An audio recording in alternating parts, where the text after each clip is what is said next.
Balu sir మొదటి పరీక్ష pass అయ్యారు. స్టూడెంట్స్ అందరూ ఫస్ట్ క్లాస్లో పాస్ అయ్యారు. కాలేజ్ అంతా పండగ వాతావరణం అలుముకుంది.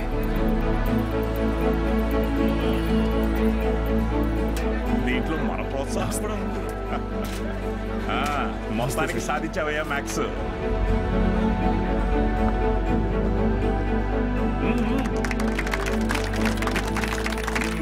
Sir sir sir sir madam, Meenakshi madam ఇక్కడ. బాలు సార్. మేడం సార్, ఒక నిమిషం సార్. Sir please. సార్ నమస్తే సార్. సార్ బాగున్నారు సార్? బాగున్నావా సార్? బాలగంగాధర్ సార్ నేనే సార్, బాలగంగాధర్. నీ మనిషిని నేనే అన్ని దగ్గరుండి చూసుకున్నా. సార్ నన్ను గుర్తుపట్టారా సార్? ఆ రోజు అసెంబ్లీలో మాట్లాడింది అది నువ్వా? నేనే సార్. బా రా, కేక్ కట్ చేద్దు. రండి సార్, రండి. మహాలక్ష్మి రండి రండి. బా అవును సార్ నాకు సార్ సార్ నాకు కూడా. సార్ మీరు చెప్పినట్టే చేశాను, చూసారా సార్? యాక్చువల్గా అంతకు మించి సార్, పిల్లలందరూ ఫస్ట్ క్లాస్లో పాస్ అయ్యారు. మ్యాథ్స్ ఒకటే కాదు సార్, ఫిజిక్స్ కెమిస్ట్రీ కూడా నేనే టీచ్ చేశాను సార్. ఒక బయాలజీ మీనాక్షి మేడం చూశారు కదా సార్, ఆవిడే టీచ్ చేశారు సార్. గుడ్ సార్ మీరు ఇలాగే ఎంకరేజ్ చేయండి సార్. నెక్స్ట్ ఇయర్ చూడండి సార్, పిల్లలు డిస్టింక్షన్లో పాస్ అయ్యేలా చేస్తాను సార్. ఏదో ఒక్క సంవత్సరం ఫ్లూక్లో ఈ మట్టి మొహాలందరూ పాస్ అయిపోతే నువ్వు పెద్ద పుడింగిలా ఫీల్ అవుతున్నావా? డిస్టింక్షన్ అట డిస్టింక్షన్.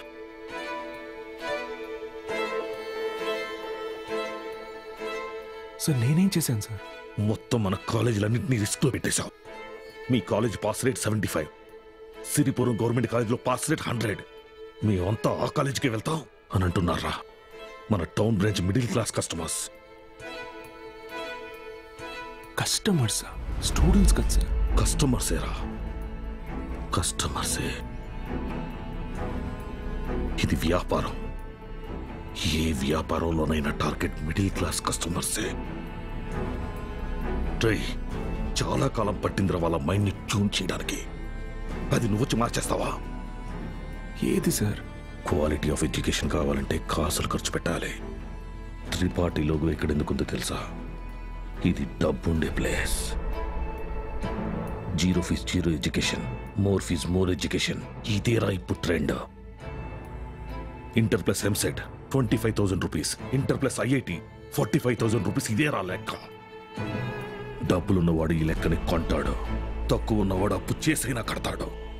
మరి లేని వాడి సంగతి ఏంటి సార్? ఆ దిక్కుమాల కోసమే ఈ గవర్నమెంట్ కాలేజీలు ఉంది చూడు.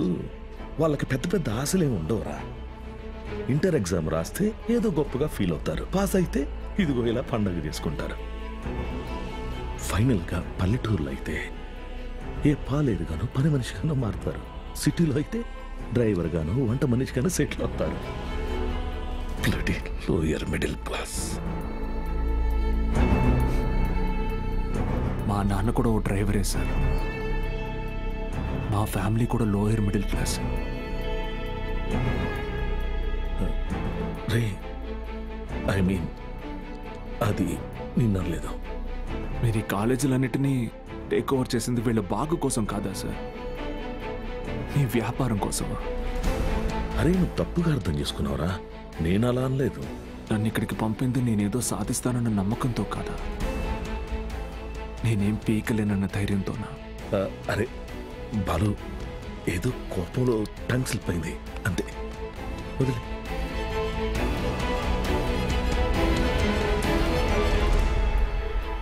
నువ్వు చాలా టాలెంటెడ్ రా, గుర్తించాను. ఇది కాదు నువ్వు ఉండాల్సిన ప్లేస్. నాతో వచ్చే మన కాలేజీలో నిన్ను సీనియర్ లెక్చరర్ని చేస్తా. 50 కాదు, లక్షిస్తా. ఇల్లు కారు అన్నీ ఇస్తా. నాతో వచ్చే.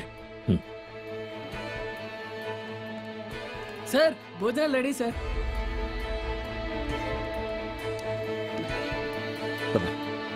తినేసా?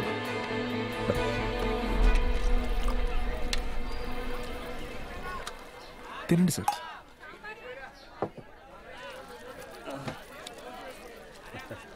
అన్న కొద్దిగా అక్కడ కూర్చొని తింటారా? తప్పుగా అనుకోకండి. అలాగే sir. Lower middle class sir, వీళ్ళు అలాగే ఉంటారు. మీరు తినండి సార్, తినండి. జనరల్గా లోవర్ మిడిల్ క్లాస్ తల్లిదండ్రులు పిల్లల కోరికలు తీర్చడానికి వాళ్ళ కోరికలు చంపుకుంటారు సార్. పిల్లల కడుపు నింపడం కోసం వాళ్ళు పస్తులుంటారు.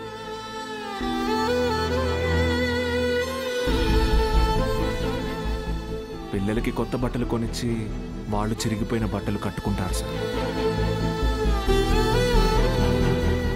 అదే లోయర్ మిడిల్ క్లాస్ తల్లిదండ్రులు పిల్లల్ని ఒక ప్రైవేట్ జూనియర్ కాలేజీలో చదివించాలంటే నెలకొకసారి రక్తం కూడా అమ్మాలి సార్. ఇంకెంతకాలం తాగుతారు సార్?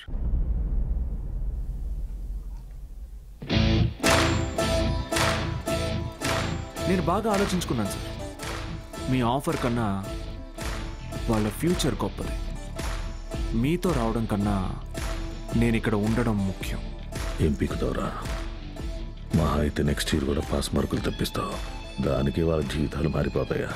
పాస్ మార్క్స్ కాదు సార్, టాప్ మార్క్స్. అంటే ఇక్కడ 27 మంది ఎంపీసీ స్టూడెంట్స్, 18 మంది బైపీసీ స్టూడెంట్స్ ఉన్నారు. Everybody here will get EAMCET rank. నిన్ను గెలవనివ్వను.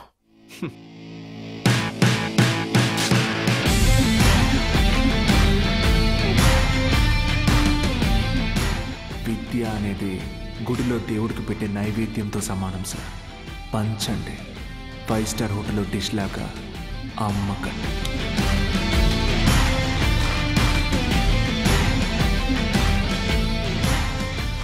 Tripathi sir, thank you sir. Take care sir. Bye bye sir. బా బా బా బా బా ఒక్క నిమిషం. Study sir, study sir.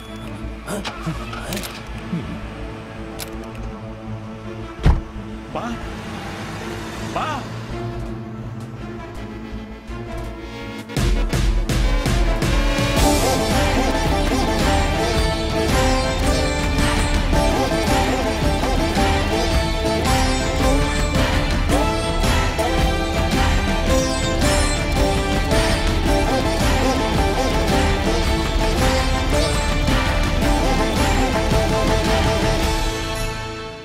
Tripathi, use your brain Sudhakar అన్నావు. పనికి మాలిన వెధవల్ని పంపుదామని అన్నావు. ఇప్పుడు ఆ పంపినాడి వల్ల మనకు పని లేకుండా పోయేటట్టుగా ఉంది. ఒక్కడే కదా, ఒక్కడితో ఆగకపోతే వీడిని ఇన్స్పిరేషన్గా తీసుకుని మిగతా లెక్చరర్స్ కూడా మొదలు పెడితే 10th పేజీలో వీడి గురించి వచ్చిన ఆర్టికల్ మొదటి పేజీకి పాకితే మనం మొదటి పేజీలో ఇచ్చే యాడ్ని ఎవ్వరు చూడరు. బతకలేని పడి పొంతులని పోగేసి వ్యాపారం మొదలుపెట్టిందే నేను. ఆఫ్టర్ ఆల్ ఒకడు దాన్ని పెకిలించడానికి ట్రై చేస్తే చూస్తూ ఊరుకుంటానా? But after all junior lecturer పీకే. కాంట్రాక్ట్ ఇష్యూస్ అనేసేనా? 6 months ముందే నోటీస్ ఇవ్వాలి. అంత టైం వాడికిస్తే నాకు రిస్క్. అందుకోసం గవర్నమెంట్ రిస్క్ లో పడేయమంటావా? అపోజిషన్ వాళ్ళు యోకేస్తారు. సీఎం ఒప్పుకోడు.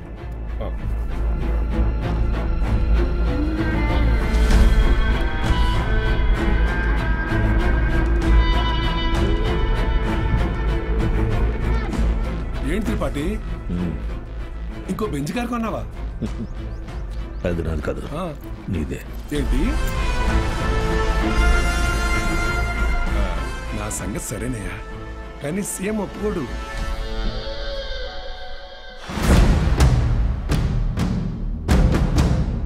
యో, నారాయణ స్వామి ఎందుకు వస్తున్నాడు? నీ సీఎం నువ్వు చెప్తే వినడు, కానీ అపోజిషన్ లీడర్ అసెంబ్లీ హాల్లో చెప్తే వింటాడుగా. త్రిపాఠి, నాకు చిన్న సాయం చేస్తావా? ఏంటి? దయచేసి నువ్వు రాజకీయాల్లోకి మాత్రం రాకయా. డెఫినెట్గా రాను. ఎడ్యుకేషన్లో వచ్చేంత డబ్బు పాలిటిక్స్లో రాదు. రాష్ట్రంలో నిరుద్యోగ సమస్య రోజు రోజుకి పెరిగిపోతోంది అధ్యక్ష. దీనికి ప్రధాన కారణం ప్రైవేటీకరణ అధ్యక్ష. రోడ్డు కాంట్రాక్టర్లు, రైల్వే కాంట్రాక్టర్లు ఇప్పుడు కొత్తగా గవర్నమెంట్ జూనియర్ కాలేజీలు నడపలేక ఇప్పుడు వాటిని కూడా ప్రైవేటీకరణ చేసేసారు. ప్రెసిడెంట్ ప్రెసిడెంట్ గారు మీ ఇంటి దగ్గర పాలు పోయొద్దు అన్నారండి. కావాలంటే కేంద్రానికి వచ్చి డబ్బులు కట్టి పాలు కొనుక్కోండి, ఏమనుకోద్దు సార్. ఎంప్లాయ్మెంట్ ఎక్స్చేంజ్ దగ్గర లెక్చరర్ల పోస్టుల కోసం దరఖాస్తు చేసుకున్న నా నిరుద్యోగ సోదరులకు ఏం సమాధానం చెప్తుంది ప్రభుత్వం? చదువుని ప్రైవేటీకరణ చేస్తున్న ఈ జీవోని వెంటనే రద్దు చేయాలని నేను డిమాండ్ చేస్తున్నాను.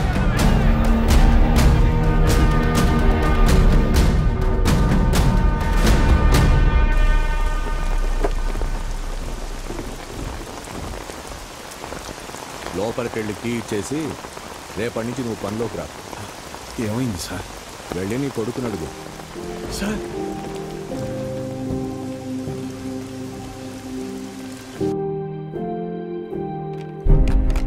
పోయిన సంవత్సరం కొన్ని అధికారిక అవకతవకల వల్ల గవర్నమెంట్ కాలేజీ లెక్చరర్స్ నియామకం ఆలస్యమైంది. ఆ లెక్చరర్స్ కొరతని ప్రైవేట్ కాలేజీలు భర్తీ చేసి ఒక కొత్త వారధికి నాంది పలికాయి. కానీ ఇప్పుడు పరిస్థితి మారింది. ఇటీవల జరిగిన ఇంటర్వ్యూస్లో 500 మంది లెక్చరర్స్ సెలెక్ట్ అయ్యారు. కానీ పోస్టింగ్స్లో ఇంకా అస్పష్టత నెలకొంది. దీనికి కారణం గవర్నమెంట్ కాలేజీలు మొత్తం ప్రైవేట్ కాలేజీల ఆధీనంలో ఉండటం. ఒక సదుద్దేశంతో తలపెట్టిన కార్యం నిరుద్యోగానికి కారణమవుతుంది. అందుకే ప్రైవేట్ కాలేజీలతో ఆనాడు ఏర్పాటు చేసిన ఎంఓయు రద్దు చేస్తూ జీవోని ఇమ్మీడియట్గా రివోక్ చేస్తున్నారు. సో గవర్నమెంట్ కాలేజెస్లో ఉన్న ప్రైవేట్ కాలేజ్ లెక్చరర్స్ తిరిగి వాళ్ళ కాలేజీలకు వెళ్ళిపోవాలని ఆదేశాలు జారీ చేస్తున్నారు. ఏం దిగులు పడుకు బాబు, అన్నీ సర్దుకుంటాయి. మీనాక్షి వాళ్ళ నాన్నగారి ఆప్తికానికి కాశీకి వస్తానని మొక్కున్నాను బాబు, అందుకే ఈ హడావుడి ప్రయాణం.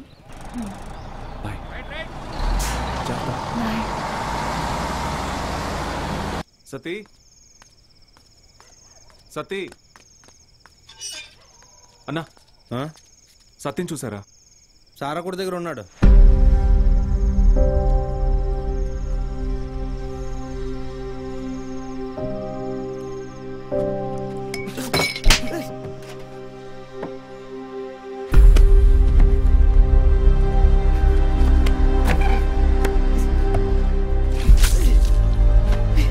తుడుచుకో.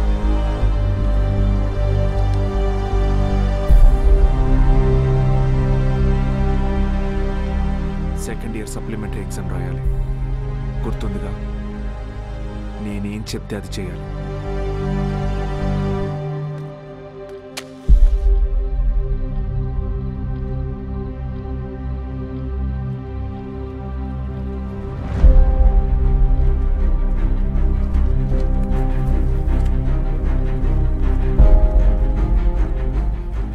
అమ్మ నాన్న పోయారు, ఇప్పుడు నువ్వు వెళ్ళిపోతున్నావు. ఇంకెవరికోసం రాయాలి?